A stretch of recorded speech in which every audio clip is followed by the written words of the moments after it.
We're going to start off this week with talking about a new inductee into the WWE Hall of Fame.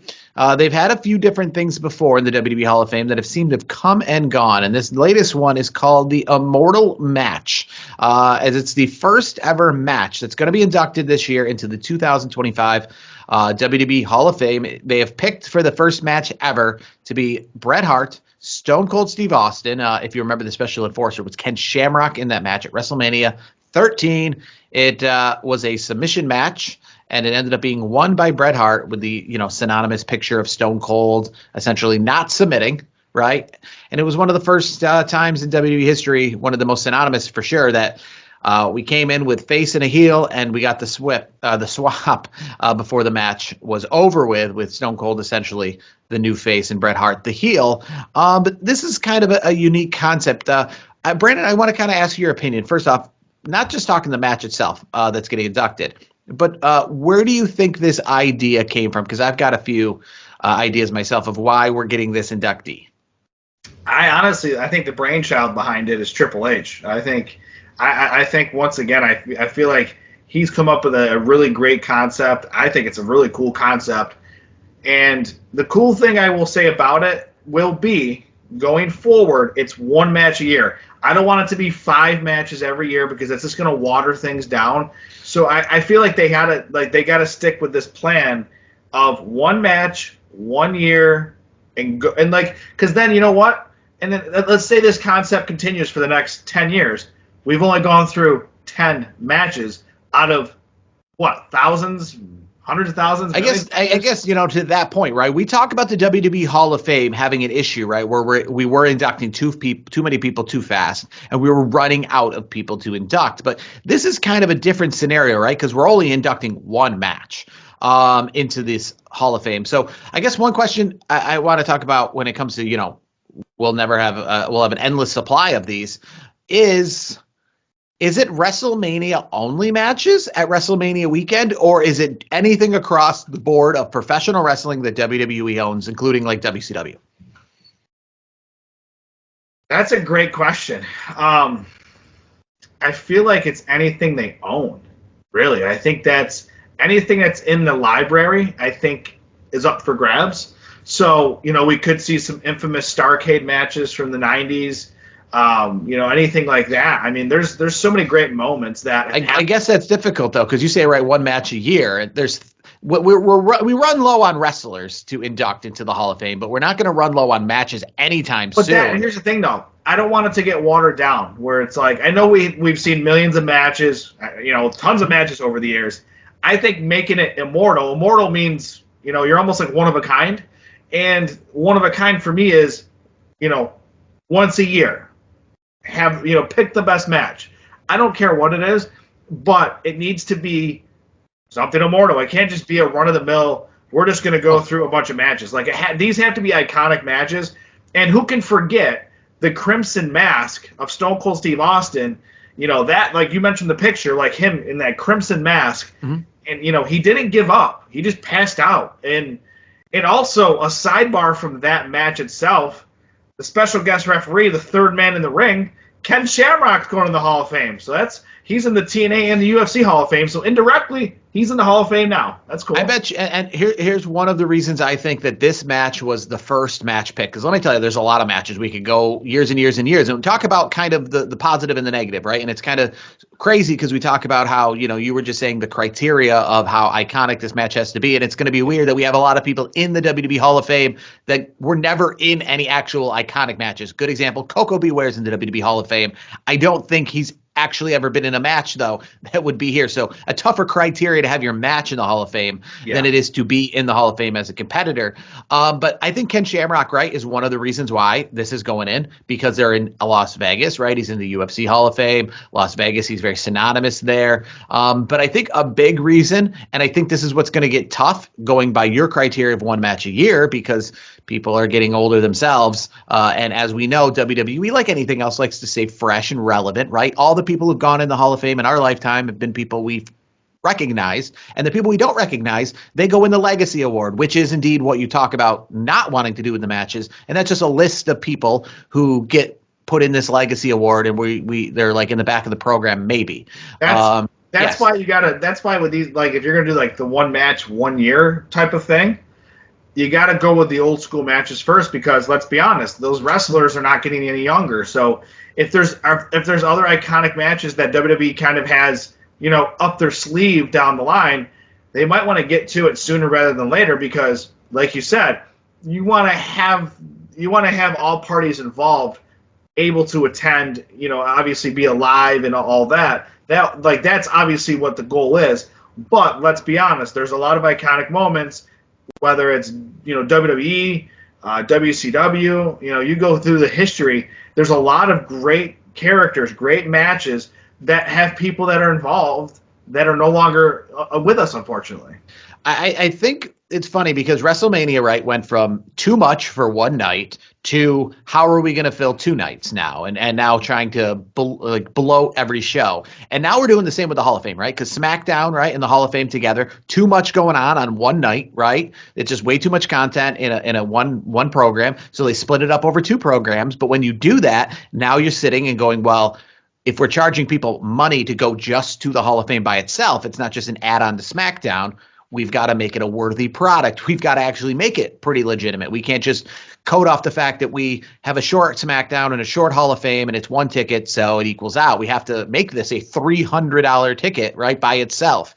And I think that's part of the reason why we're picking this match, and we're picking matches in general, right? Because let's be real, WWE wants to find a reason to put Bret Hart, Stone Cold Steve Austin on something. One thing that's crazy about wrestling that I don't think you see in a lot of other sports is the just want to have the appearance by your stars and your former stars again and again. It's the reason why at WrestleMania, right, they always push out the Hall of Famers to be thrown out in front of the WrestleMania crowd, because they think that's also part of the show. Like, hey, I understand The Undertaker's retired, but if we can have him at the Hall of Fame, if we can have him at WrestleMania, if we can have him make one more appearance at this WrestleMania, if we can have him do a show, if we can have him at the World, if we can have him on this award show, like, they want to just still push more people out. And Bret Hart and Stone Cold Steve Austin are huge names. And essentially, if I'm saying, hey, I'm going to the Hall of Fame, and some non-wrestling fan or some old wrestling fan go, oh, yeah, who's in the Hall of Fame? I probably don't even know any of those guys. And I start to throw out these names. They go, oh, that sounds like a star-studded event, right? So that's, I think, why Bret Hart and Stone Cold are like this #1 match, because they're alive, they're present, they can add some star power to this gala. Do you think I'm wrong there? No, I don't think you're off base. I think there's some. I think it's legit. I think your thought process is not. I don't think it's far off. I would say this: there are other sports that they do a lot of. Like, there are certain names, like in the NFL, like the Mannings, whether it's Archie, Eli, Peyton, and now Cooper. Archie. Cooper was the other brother. Cooper's son, Archie Manning, Arch Manning. Like, they're all synonymous with football. Like, that's just the way it is. Michael Jordan, LeBron James, Kobe Bryant, like, all these names, they try to use those faces, obviously to promote something. So whether they're with us or not with us, in the unfortunate circumstance with Kobe Bryant, we lost him way too soon. You could, other sporting organizations, other, other, I guess, leagues, so to speak, they want to see the stars, and they want to bring those stars out so they can charge a hefty buck. So WWE's not, to me, not any different than that. NASCAR's the same way. They do a Legends Weekend all the time. Like, I was at in South Carolina a few years ago for Darlington Raceway, and they do this weekend where they bring it's essentially like a Legends Weekend. So the only thing I had to kind of brush up a little bit from what you were saying is, I do think other organizations, other franchises, leagues, you name it, they're doing this as well. So WWE's trying to do that, try to keep up with them, I guess. Now, when it comes to, like, I saw somebody already like post this or say this. Now, I want your opinion on this, right? When it comes to these matches, right? Because let's say Stone Cold, The Rock, Hulk Hogan, they've been in some very important matches, immortal matches, if you will, right? Can we stop with the adding this to calling them Hall of Famers? Like, like I don't want to be 50 years old or 60 years old, and when Bret Hart comes out at WrestleMania and they introduce him as 15-time Hall of Famer, like because he's been in with the Hart Foundation and he's been in with, himself, and he's been in with this other faction and his match has been in there. You know what I mean? Like I don't. These shouldn't, like it says, like Bret Hart I think is going to be a 3-time Hall of Famer with this, might even be a 4-time because he was in for I think he was in for something else. I know he's in for himself. I know he's in for the Hart Foundation, but I know he's obviously going to be in for this match. But I guess I don't want to count that this adds to their Hall of Fame. So, for example, if Stone Cold's not in the Hall of Fame, I don't think that this makes him a Hall of Famer because his match is in there, right? Now he is a Hall of Famer, but just playing that kind of scenario, I just don't want to see Stone Cold going in as like 10-time Hall of Famer or anything or any nonsense like that, because that starts to water it down a little bit with that. I was just gonna say you took the words out of my mouth. I was thinking water it down. Let's not do that. I think Ric Flair, I think, is like a 4, right? He's in with the Horsemen. He's in with WCW. All right. He's X-Pac a 2-time Hall of Famer. So, and Xbox, there's an example of what could be, because he could be in with DX, he can be in with NWO. And just to correct you too, like looking at the WWE's website, like the official release is WWE a Immortal Moment. So it doesn't have to be a match necessarily. It could be, for example, like we'll use like Stone Cold once again. He could come out with the beer truck, that kind of thing. I don't know if they're going to do that because I think they're going to stay away from having Vince, in any of these type of moments for at least for a while. I think, but I think what they'll have to do to make it so it's not as watered down, like they can't put Bret Hart and Stone Cold in like every other year. You know what I mean? Like they have to. That's why I like the 1 a year thing, where Stone Cold and Bret Hart, they're in. They're in for this moment, so to speak. Now let's get a moment where maybe someday we could use AJ Styles is an immortal moment, because that was a very recognizable moment at the Royal Rumble when he debuted. Things like that could be a part of it. So that's why as long as you don't every other year use Stone Cold, The Rock, all these different names for these moments, I think you can get away with not watering it down so much. I really think that, obviously when it comes to a fan like ourselves, we're a little more critical of the wrestlers going in. And WWE obviously puts in the Godfather, and they're like, are you kidding me? I know you at home might not think he's a Hall of Famer, but we here think he's got the same career as Hulk Hogan, and the video packages will create. Because I know you've seen the Hall of Fame, and they create video packages for people. And you're like, I was there. He was on TV. He was pretty cool. But, don't, make this video package out like he was – Andre the Giant, because they like to do that sometimes, right? They like to make moments seem bigger than they were. Like, I was there. Teddy Long was all right, but geez, they made Teddy Long out like people would come up to me and be like, did you witness Teddy Long in person? How lucky you are. I saw that video package. How iconic. Like, it didn't feel like that when I was watching it back in the day. It just felt like he was wrestling. Cool. Huh? He was a cool character. I'm not saying he wasn't a cool character. Yeah. I'm just saying the way that WWE is able to promote itself and to promote its characters and promote its stuff. To that point, he's not immortal like Undertaker. Right, but when they put him in the Hall of Fame, they put him next in a video package that made him look the same as Andre the Giant in a video package when it comes to showing why he's a Hall of Fame person. Yeah. So WWE, when it comes to these immortal moments, they can definitely show immortal moments that I thought were impactful moments, but that they can definitely, with their marketing machine, make out to be more immortal, right? They can make the Kurt Angle milk truck to be an unbelievably huge moment. I'm not saying it wasn't a big moment, right? I remember it, but boy, here's WWE can make it a Hall of Fame moment if they really. I just return. CM Punk's returns, or CM Punk's. Here's the best part with CM Punk, you could do the pipe bomb. So with all of that, there's just so much. There's more moments, I think, than there are wrestlers and superstars to go into the Hall of Fame. So I do agree that, you don't want things to get watered down. I just wonder how they're going to do it, because they just have so much. And more importantly, you want to, again, get all of these things in because again, there's so many moments. The milk truck could be long after Stone Cold's passing and long after anyone, even like younger kids and other people, even know about Stone Cold. Because let's be real. That's 50 moments. Stone Cold to be 120 years old, right? So we know that he's probably not going to be around when he's 120. But I could think of 50 when you talk moments, when you talk matches, when you talk WCW, when you talk NWA, when you talk everything. You could put some things up there to really push that down. And I have a feeling that. I think the point where they're going, I'm just speculating. My gut feeling tells me that if they're putting Bret Hart and Stone Cold in for this moment, you're not going to see them anytime soon in another moment. If it holds true that they're going to do this every year, they're going to rotate it. You're going to see one year you'll see Kurt Angle, one year you'll see Edge, one year you'll see CM Punk, and you can do it because Edge and CM Punk, they're not getting any younger, but God willing, they should be around the next 10, 15, 20, 30, 40 years.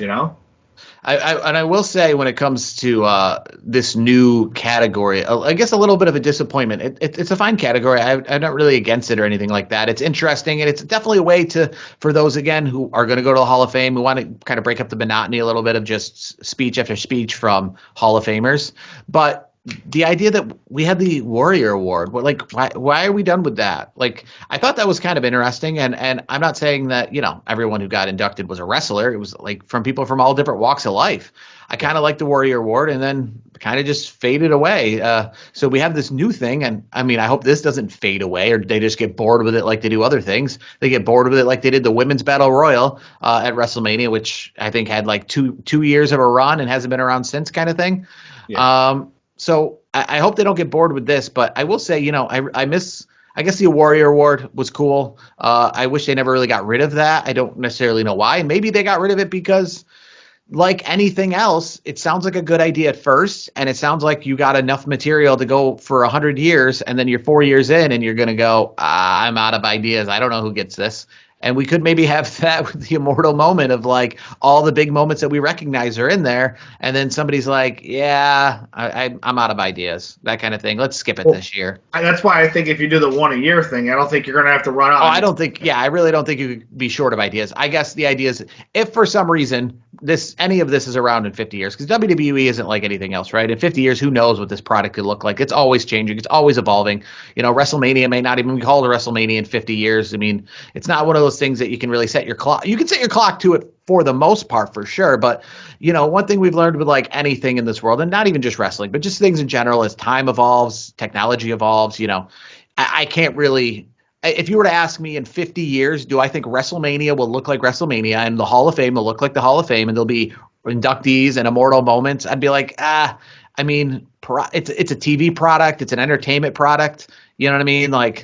I feel like, we've already just seen how much it's evolved in the last 10 years or so, from one night to 2 nights to SmackDown on Friday to SmackDown on Tuesday to SmackDown back on Friday. It's going to look a whole lot different when we get there. So, yeah, for the time being, while they're doing this, and Triple H is in charge, and Stephanie McMahon's alive, and all these people that we're familiar with, right? We're not talking 2075 here. It's the modern day people that we've been familiar with their whole lives running things. So yeah, I think it's a cool idea. I'm really looking forward to it. I think partly, if not a large chunk, is for the appearances of Bret Hart and Stone Cold Steve Austin to be involved in WrestleMania, be involved in the Hall of Fame. So I think that's why they picked this match. I guess. We'll end this kind of segment on this, and if you had to pick the iconic moment that would jumpstart this involvement in the Hall of Fame, like the first inductee, like Andre the Giant was the first inductee in the WWE Hall of Fame in a year where he was in a class by himself before this all got started. What do you think is the iconic moment to start this without worrying about wrestlers living or not living or anything like that? Just the most iconic moment in WWE history.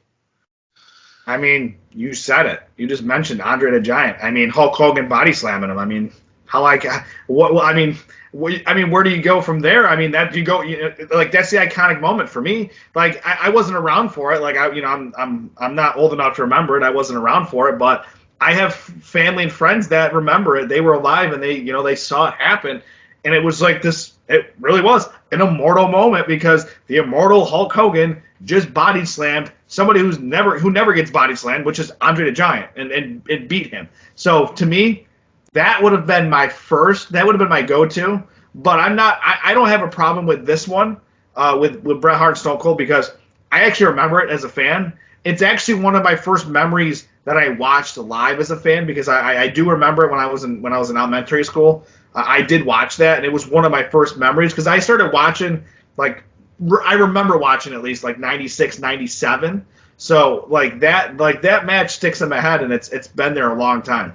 I would agree with you. I think Hogan and Andre, I think, we all know that WrestleMania 1 started WrestleMania, but I think WrestleMania didn't become WrestleMania until WrestleMania 3. That match, that moment, that stadium, like that's what I think of. And a lot of people, and that's why we always fight all the time, with people saying about like WrestleMania and 36 during the pandemic, that's still a WrestleMania. And I think WrestleMania is more than a name. It's a whole aura. It's if you put WrestleMania on a Monday Night Raw, it's not WrestleMania. If you put WrestleMania on a house show, it's not WrestleMania, right? WrestleMania to me is all the pomp and circumstance. That's exactly. And I feel like WrestleMania 1 might have had that. I wasn't around then, but I didn't really. I see it, and it maybe if I was there at the time, Mr. T and Cyndi Lauper and those people would have been a big deal to me. But WrestleMania 3, I saw WrestleMania 3 obviously much later, like everybody else, like probably 15 years after it happened, and I watched it, and I could tell I was like, this is what I think of when I think of WrestleMania today. This is what I think of why this event today is such a big deal, because that's the first one, right? That's the first WrestleMania in a football stadium with that huge crowd. That's the first WrestleMania with a main event that you couldn't miss. I mean, King Kong Bundy and Hulk Hogan, you could miss that. Or, the tag team match with Hulk Hogan, that's just about the star power, that kind of thing. But Hulk Hogan versus Andre the Giant was like that was the modern day version of Jake Paul versus Mike Tyson. People who weren't even wrestling fans would be like, I want to see that. You know what I mean? So I would agree. I think that is probably the most immortal moment. And I can tell you what, part of the reason why I think WrestleMania 13's match is getting inducted is the reason why that match is not getting inducted, because again, you have Hulk Hogan on one side. Right now, obviously, we saw the Raw debut on Netflix with Hulk Hogan getting booed. There's all sorts of craziness going on with his ex-wife out there speaking on social media about the family drama. So I think that's probably the reason why that actually didn't get picked. But if we have to pick it without any of those biases, I think it's Hulk Hogan and Andre the Giant, the number one immortal moment in WWE history, if you ask me.